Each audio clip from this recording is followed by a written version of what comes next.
লাগিব তেতিয়া গাই ভাল লাগিব ধন্যবাদ মই বিহু গান কিন্তু তাৰ আগতে বোলো এটা দেশ প্ৰেম বুলি পুলক গীতেৰে অনুষ্ঠান আৰম্ভ কৰিম সেই গীতটো গাইছোঁ তাৰপিছত আপোনালোকৰ অনুৰোধৰ গীতবিলাক গাই যাম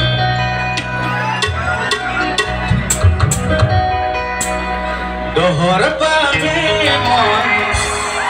আহিছোঁ ওলাই মোৰ দেশৰ মাটিৰ গান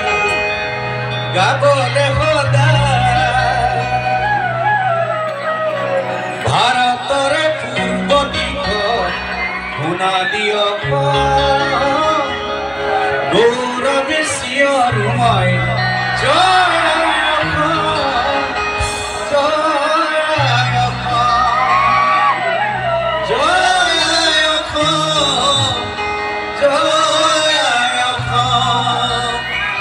খিলঞ্জীয়া তথা অসমীয়া মানুহ হিচাপে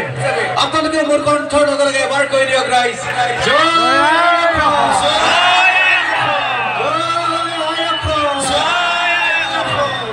দহৰ বাবে